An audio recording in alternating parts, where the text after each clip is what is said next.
बिस्मिल्लाहिर्रहमानिर्रहीम। आज की ये वीडियो थोड़ी सी लंबी होगी, लेकिन मैं कोशिश करूँगा कि उन तमाम हक़ाइक़ से पर्दा उठाऊँ कि जो आपको टेलीविज़न स्क्रीन के ऊपर और मुख्तलिफ कमेंट्री के दौरान लोगों ना दे पाए। मैं कमेंट्री कर रहा था, लेकिन मैंने कमेंट्री करने से इनकार कर दिया, क्योंकि मैं नहीं समझता कि ये मैच इस काबिल था कि जिस पे कमेंट्री की जाए। और मुख्तलिफ चैनल्स ने रब्ता किया मुझसे, लेकिन मैंने उनसे उनसे भी बात करने से इनकार कर दिया, क्योंकि मैं ये समझता हूँ कि जो बातें मैं देख रहा था, जो जिन नुकात पे जिन नुक्तों पे मेरी नज़र थी और जिन हक़ाइक़ से मैं पर्दा उठाने जा रहा हूँ, वो किसी भी प्लेटफॉर्म के लिए जो है उसको नशर करना, उसको बयान करना मुश्किल होगा। 20 साल तक अरबों डॉलर की सरमायाकारी, 20 साल तक गोदों में पालना, 20 साल तक क्रिकेट के बहाने उनके पाकिस्तान के खिलाफ साजिशें करना, 20 साल तक पाकिस्तान की जड़ों को खोखला करना, 20 साल तक पाकिस्तान के अंदर निहत्ते और मासूम शहरियों का खून बहाना, 20 साल से हमारे पड़ोस को इस्तेमाल करके पाकिस्तान के खिलाफ साजिशें करना। आज वो तमाम इन्वेस्टमेंट जो कि हिंदुस्तान ने पाकिस्तान के खिलाफ की थी, वो तमाम इन्वेस्टमेंट सूद के साथ उन्होंने वापस ले ली अफगानिस्तान के उन लोगों से जिनके बारे में ये कहा जाता है कि Afghanis can be leased but can not be bought. तो कहने का मकसद ये है आपसे कि जिस तरह का आज मैच हुआ, इसे व्हाइट कॉलर क्राइम कहा जाता है। व्हाइट कॉलर क्राइम इसलिए कहा जाता है कि इसमें वो निशान नहीं छोड़ते, और निशान कम से कम छोड़ते हैं। हम जैसे लोगों के लिए निशानियां काफ़ी होती हैं। मैं तो एक खामोश मामूली सा एक नालायक किस्म का क्रिकेट का तालिब इल्म हूँ। जब मुझ जैसे नाअहल लोग और कम अकल लोग इस तरह की निशानियों को पकड़ सकते हैं, तो क्रिकेट के पंडित जो हैं, जो हिंदुस्तान के और दुनिया भर के क्रिकेट चैनल्स पे बैठे हुए हैं, वो अपनी नज़रें जिस तरह बंद किए हुए हैं और सच से पर्दा हटाने से गुरेज कर रहे हैं, मुझे उनकी अक्लों पर और उनके किरदारों पर और उनके एथिक्स के ऊपर शर्म आती है। सबसे पहले हम तो ये कहते थे कि टॉस जीतकर पहले बॉलिंग करो, लेकिन अफगानिस्तान का कहना था कि नहीं, टॉस जीत के हमारी हिकमत अमली है कि हम पहले बैटिंग करें और बैटिंग में इतना स्कोर बोर्ड पे डाल दें कि हमारे स्पिनर्स के लिए बॉल करना आसान हो जाए। और आज उन्होंने वो नहीं किया। सबसे पहले जब टॉस जीते तो खट से बैटिंग उन्होंने अपनी बॉलिंग शुरू कर दी। दूसरा, मुजीबुर रहमान साहब को जख्मी करार दे करके उन्होंने ड्रेसिंग रूम में बैठा दिया। मुजीबुर रहमान साहब ने वही हरकत की है जो हमारे एक बहुत ही मशहूर साबिका खिलाड़ी, अपने ज़माने के बहुत बड़े सूरमा हुआ करते थे, उन्होंने 1996 के वर्ल्ड कप में बेंगलोर में क्वार्टर फाइनल में बेंगलोर में की थी। उस वक्त तो शायद एक आध लोगों की कीमत लगी थी, क्योंकि बकिया टीम ने तो जान मार दी थी गेम जीतने के लिए। आज तो पूरी टीम ही बिकी हुई नजर आई अफगानिस्तान की। और उसके बाद फिर तीसरी चीज जो हुई है, जो मतलब मैं चाहूं तो ये 10 घंटे की वीडियो बना दूं। मैच तो 3.5 घंटे का था, मैं 10 घंटे की वीडियो बना दूं, मैं एक गेम को लेके चलूं। लेकिन मैं चूंकि एक तालिब इल्म हूं, लेकिन मैं कोशिश करूंगा कि उन तमाम नुकात से पर्दा हटाऊं और आपकी तरफ से कमेंट सेक्शन के अंदर इन तमाम चीजों के ऊपर मैं आपकी राय चाहता हूं। पहली बात मैंने आपसे टॉस की कर दी, दूसरी बात मैंने मुजीब की कर दी, तीसरी बात जो मैं करने जा रहा हूं वो सबसे ज्यादा खतरनाक है। और वो खतरनाक बात यह है कि मोहम्मद नबी जो कप्तान अफगानिस्तान के हैं, उन्होंने 1 ओवर किया, 7 रन दिए और कोई विकेट नहीं ली। ये वही मोहम्मद नबी है जिन्होंने पाकिस्तान के खिलाफ 4 ओवर किए थे। ये वही मोहम्मद नबी है कि जो आईपीएल के अंदर अपने ओवर का कोटा अक्सर औकात पूरा करते रहे हैं। ये वही मोहम्मद नबी है कि जिन्होंने अक्सर विकेटें जो हैं वो अपनी खूबसूरत और अपनी चालबाज गेंदबाजी से हासिल की हैं। लेकिन आज चूंकि वो पैसा खाए बैठे थे, और मैं बड़े अफसोस के साथ ये लफ्ज इस्तेमाल कर रहा हूं, क्योंकि 63 रन से हिंदुस्तान को ये मैच जीतना था, ताकि अपना एवरेज वो नेट रन रेट ऊपर कर ले, और उनसे 67 रन से वो ये गेम जीते हैं।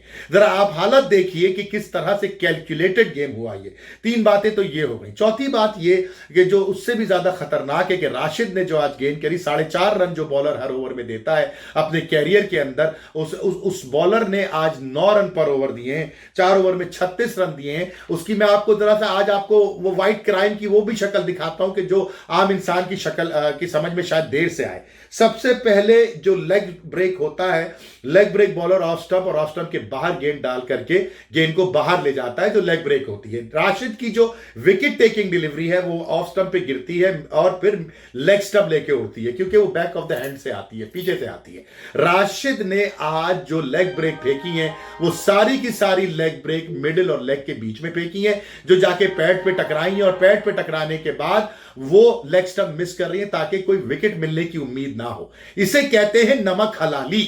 इसे कहते हैं पाकिस्तान से दुश्मनी, इसे कहते हैं कलमे का बेच देना, इसे कहते हैं अपने जमीर की कीमत लगाना। मैं तो अब उन पाकिस्तानियों से मुखातिब हूं, नाम नेहाद पाकिस्तानियों से, जो टेलीविजन पे बैठ करके तबसरे फरमा रहे हैं, जिन पर के कोर्ट ने और अवाम ने और हर अदालत ने जिन पर जमीर बेचने के मुकदमे कायम किए और साबित किया, वो तमाम जो एक्सपर्ट बने बैठे हैं टेलीविजन स्क्रीन के ऊपर कि ऐसे करते हैं चोरी। तुम चले गए सूटकेस लेके मजहर मस्जिद से पैसे लेने के लिए, तुम चले गए फला फास्ट फूड पे टेबल के नीचे माइक लगा हुआ था, तुमने 20,000 रुपए में अपना कैरियर बेच दिया, तुम चले गए वर्ल्ड कप के क्वार्टर फाइनल से अपनी इंजरी का बहाना बनाकर। ऐसे थोड़ी करते हैं चोरी यार। चोरी सीखनी है तो इन बच्चों से सीखो, इन राशिद खान से सीखो, इन मोहम्मद नबी से सीखो, इन अफगान टीम के मैनेजमेंट से सीखो, और खरीदते कैसे हैं ये हिंदुस्तान से सीखो।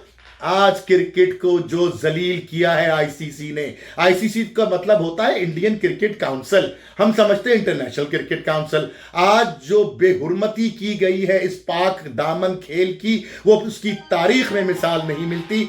यकीन करें कि पाकिस्तान के जो बेवकूफ और नालायक मैच जमीर फरोशों ने क्रिकेट के साथ किया था, वो कुछ नहीं है कि जो आज हुआ है। 200 हाईएस्ट स्कोर बनवा दिया। आप जरा देखिए, 5वां पॉइंट, इस वर्ल्ड कप का हाईएस्ट स्कोर अफगानिस्तान ने हिंदुस्तान से आज बनाया, ताकि कोई शक की गुंजाइश ना रहे। भाई तुम्हें तो जीतना ही है, तुम्हें तो हर कीमत पे जीतना ही है। कुछ भी कर लो हिंदुस्तान, हम तुम्हें जितवा के दम लेंगे, क्योंकि हमने 20 साल तुम्हारा नमक खाया है। हमें पाकिस्तान को ये वर्ल्ड कप नहीं जीतने देना। हुकूमत अफगानिस्तान इस खेल की तहकीकात करे, क्योंकि जिसका फर्ज है तहकीकात करना, वो तो उनके टुकड़ों पे पल रहे हैं। उसका नाम है इंटरनेशनल क्रिकेट काउंसिल। वो इनकी खैरात पे पल रहे हैं। उनकी हिम्मत ही नहीं है कि एक लफ्ज बोले। जो बड़े बड़े पंडित क्रिकेट की कमेंट्री कर रहे थे, उनके मुंह पे तो ताले लगे हुए थे कि यार एक मिनट रुको, कोई मतलब कॉमन सेंस की बात करता कोई कमेंटेटर वहां बैठ करके कि यार राशिद कहां गेंद फेंक रहा है, यार मोहम्मद नबी ने 3 ओवर क्यों नहीं किए अपने, यार ये किन शॉट्स पे आउट हो रहे हैं, यार ये फील्ड पोजीशन क्या है। फील्ड पोजीशन बताता हूं मैं आपको। नवीन उल हक साहब, क्रिकेट की थोड़ी बहुत तालिब इल्मी तो मेरे अंदर है ना, जरासीम मेरे अंदर है, मैं आपको बताता हूं। 7वां पॉइंट, नवीन उल हक साहब ने स्क्वायर लेग लिया, मिड विकेट लिया और डीप स्क्वायर लेग लिया, ठीक है जी, और फिर लॉन्ग ऑन लिया। गेंद वो कर रहे हैं ऑफ स्टंप के ऊपर, स्लो बाउंसर जो पिच पे रुक गई। अब खड़े हुए रोहित शर्मा और केएल राहुल वेट कर रहे हैं कि गेंद आए और हम उसे छक्का मारे। ये कुछ हुआ है आज के गेम में। नवीन उल हक साहब ने 4 ओवर में 59 रन दिए। ये अंदाजा लगाइए, राशिद खान ने 4 ओवर में 36 रन दिए। जिन्होंने 7 रन दिए थे, उनको अचानक ये ख्याल आ गया कि कहीं मुझसे विकेट ना निकल जाए, कहीं मैं राहुल को आउट ना कर लूं, कहीं मैं विराट को आउट ना कर लूं, तो मेरे बीवी बच्चे जो इनके हिंदुस्तान के टुकड़ों पे पले, जो हमने 20 साल तक पाकिस्तान की जड़ों को खोखला किया, जो हमने पाकिस्तानियों के परचमों को आग लगाई, जो हमने पाकिस्तानियों के खिलाफ साजिशें की, अब वो तमाम चीजें तो बेकार हो जाएंगी अगर पाकिस्तान ये वर्ल्ड कप जीत गया। पाकिस्तान का नाम रोशन हुआ तो हमारी नमक हलाली खतरे में पड़ जाएगी, हमारी जायदादें खतरे में पड़ जाएंगी जो हमने हिंदुस्तान में बनाई हैं। शर्म तुमको मगर नहीं आती। मीर जाफर हो, मीर सादिक हो, नवीन उल हक हो, राशिद खान हो, मोहम्मद नबी हो, मोहम्मद आमिर हो, सलमान बट हो, मोहम्मद आसिफ हो, शर्जील हो, खालिद लतीफ हो, ये सब के सब हमारी रगों में वो जहर बन के दौड़ रहे हैं कि जिस जहर की बुनियाद पर जो पाकिस्तान को खोखला करना चाहते हैं, पाकिस्तान की खुशी और पाकिस्तान की कामयाबी इनको खलती है। आज उन्होंने नमक हलाली अदा की है, आज उन्होंने 20 साल का जो नमक खाया है उसकी कीमत अदा की है। लेकिन यकीन मानिए, तुम अपनी चाले चलो, अल्लाह अपनी चाले चलता है। होगा 7 नवंबर को एक गेम, और 7 नवंबर की गेम में इंशाअल्लाह ताला जब न्यूजीलैंड जीतेगा, उस वक्त खड़े होकर के 1 करोड़ 1 अरब 30 करोड़ अवाम अपने सीने पीटेंगे और पूछेंगे कि यार ये तो हम तो नेट रन रेट के ऊपर पीछे रह गए।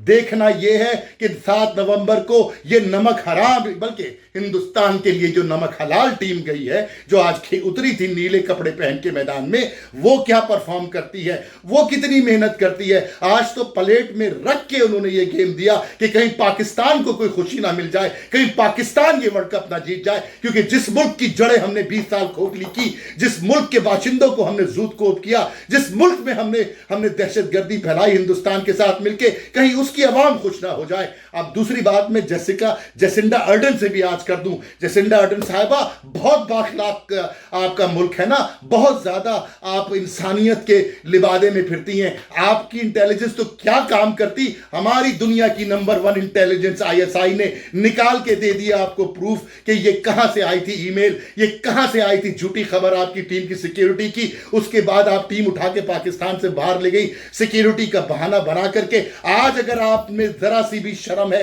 तो माफी मांगिए पाकिस्तान की कौम से, हाथ जोड़ के कहिए कि हम आपके दुश्मनों के फैलाए हुए जाल में आ गए थे, हम अपनी टीम को वापस भेजते हैं, हम इस T20 के बाद पाकिस्तान का टूर करेंगे अगर आप में इंसानियत है। लेकिन नहीं, इंसानियत तो सिर्फ सबक पढ़ाना है, हमको पाकिस्तानियों को इंसानियत का सबक पढ़ाना है। इंसानी हुकूक की बात होगी तो पाकिस्तान पे होगी, बाकी तमाम जगहों पे आप अपनी आंखें बंद कर लेती हैं। तो शाबाश है अफगानिस्तान, तुमने आज नमक हलाली की है। मोहम्मद नबी, अगर तुम में जरा सी भी शर्म है तो क्रिकेट से रिटायर हो जाओ। ICC तुम तो छोड़ दो यार, छोड़ दो, बात खत्म। मैंने अपनी बात कर ली, आपके कमेंट्स का इंतजार है। अगर मैं कहीं झूठ बोल रहा हूं, कहीं लफाजी की है, कई बात को आगे बढ़ाया, तो कमेंट सेक्शन में अपनी राय का इजहार कीजिए। पाकिस्तान जिंदाबाद।